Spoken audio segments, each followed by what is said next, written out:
1991 সালে 11-12 বছরের একজন বালক হিসাবে এই সংসদের গ্যালারি থেকে আপনাদেরকে দেখেছি। আজকে আপনার সভাপতিত্বে এখানে আমি বক্তৃতা দিচ্ছি। দ্বিতীয় প্রজন্মের সংসদ সদস্য হিসাবে স্বাভাবিকভাবেই অনেক স্মৃতি মনে পড়ছে। আজকের মাননীয় প্রধানমন্ত্রী যেখানে বসে আছেন সেখানে ওনার মা দেশনেত্রী বেগম খালেদা জিয়া বসতেন।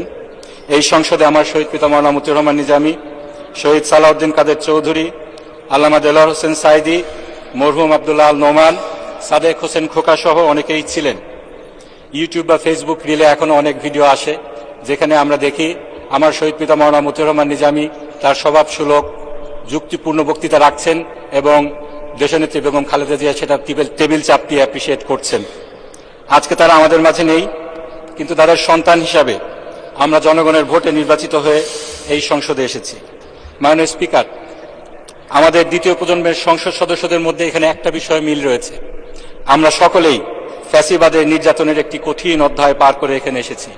দেশনেত্রী বেগম খালেদা জিয়া, তাকে যেভাবে এক কাপড়ে তার বাসা ছাড়তে বাধ্য করা হয়েছে, মামলা হামলা করে তার পরিবারের উপর নির্যাতন করা হয়েছে, তাকে মিথ্যা মামলায় সাজা দেওয়া হয়েছে। একইভাবে আমার শহীদ পিতা মাওলানা মতিউর রহমান নিজামী, দেলোয়ার হোসেন সাইদি, শহীদ সালাউদ্দিন কাদের চৌধুরী সহ অনেককেই শতাব্দীর জঘন্যতম মিথ্যাচারের মাধ্যমে বিচারিক হত্যাকাণ্ডের শিকার হতে হয়েছে। আমাদের কাউকে কাউকে গুম করা হয়েছিল, কাউকে কাউকে দেশ ছাড়তে বাধ্য করা হয়েছিল। তা আমি বিশ্বাস করি মাননীয় স্পিকার, আমরা শুধু আমাদের পূর্বপুরুষের লিগেসি এখানে বহন করছি না, বরং আমরা সকল নির্যাতিত পরিবারের প্রতিনিধিত্ব এখানে করছি। আমরা এমন একটি সময় দেখেছি মাননীয় স্পিকার, যখন অবিচারকে বিচার, অনিয়মকে নিয়ম হিসাবে প্রতিষ্ঠিত করা হয়েছিল। আদালতের কাঁধে বন্দুক রেখে সংবিধান সংশোধন করে ফ্যাসিবাদকে সাংবিধানিকভাবে প্রতিষ্ঠিত করা হয়েছিল। মাননীয় স্পিকার, ফ্যাসিবাদকে প্রাতিষ্ঠানিক রূপ দেয়া হয়েছিল। সেই ফ্যাসিবাদকে অপসারণ করার জন্য, গণতন্ত্রকে পুনরুদ্ধার করার জন্য একটি বিপ্লব অনিবার্য হয়ে পড়েছিল এবং সেই বিপ্লব আমরা দেখেছি 24শে জুলাই এদেশের ছাত্র জনতা দল মত নির্বিশেষে বুকের তাজা রক্ত ঢেলে এদেশ থেকে ফ্যাসিবাদকে উৎখাত করেছে।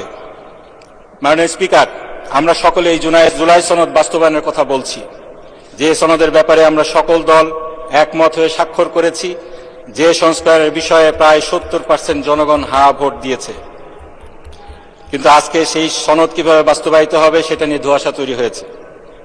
বাস্তবায়ন সংক্রান্ত রাষ্ট্রপতির আদেশ নিয়ে আজকেও এই সংসদে কথা হয়েছে। মাননীয় সংসদ সদস্য স্বরাষ্ট্রমন্ত্রী সালাউদ্দিন সাহেব বললেন, এই আদেশটি না আইন না অধ্যাদেশ। এটি অধ্যাদেশ না মাননীয় স্পিকার। সংবিধানের 93 অনুচ্ছেদ অনুযায়ী কোনটা অধ্যাদেশ এটা নির্ধারিত হয়েছে, কিন্তু এটা আইন মাননীয় স্পিকার। এবং আইনের যে সংজ্ঞাটা, এটা আমাদেরকে সংবিধান থেকেই নিতে হবে, বাইরের থেকে না নিলে চলবে না। এই আইন কি এই ব্যাপারে সংবিধানে সুস্পষ্টভাবে 152 নম্বর অনুচ্ছেদে বলা হয়েছে, সেটা আমি একটু পড়ছি। আইন অর্থ কোন আইন, অধ্যাদেশ, আদেশ। সুতরাং সকল আদেশ, সেই আদেশগুলা যেগুলো রাষ্ট্রপতি দিয়ে থাকেন সেগুলা আইন এই সংবিধান অনুযায়ী।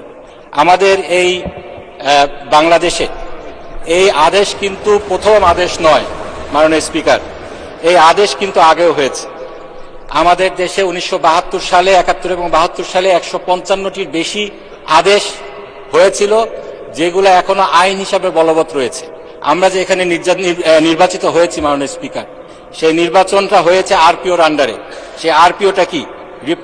রিপ্রেজেন্টেশন অফ পিপলস অর্ডার 1970 নির্বাচিত হয়েছি মাননীয় স্পিকার। সেই নির্বাচনটা হয়েছে আরপিওর আন্ডারে। সেই আরপিওটা কি?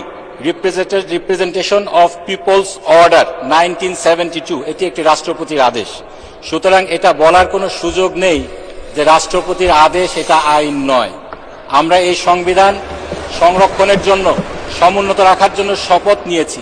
এই সংবিধান অনুযায়ী যেটা আইন সেটা আমাদেরকে মানতে হবে।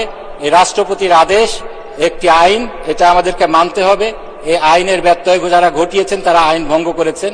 আজকে আইন অনুযায়ী 30 দিনের মধ্যে এই সংস্কার পরিষদ ডাকার কথা ছিল। এই আদেশের 10। ধন্যবাদ মাননীয় সদস্য। আচ্ছা, 1 মিনিট বলেন। জি মাননীয় স্পিকার, এখানে অনেক কথাই বলা হয়েছে আজকে। বলা হয়েছে আমরা এই জুলাইয়ের সনদকে সম্মান করি, গণরায়কে সম্মান করি, কিন্তু আবার বলা হয়েছে আমাদের সময় নেই এটা বাস্তবায়ন করার জন্য। আসলে আমরা যদি সম্মান করি তাহলে সময় কেন থাকবে না? আমাদেরকে সময় বের করতে হবে, জুলাইয়ের সনদ আমাদেরকে বাস্তবায়ন করতে হবে।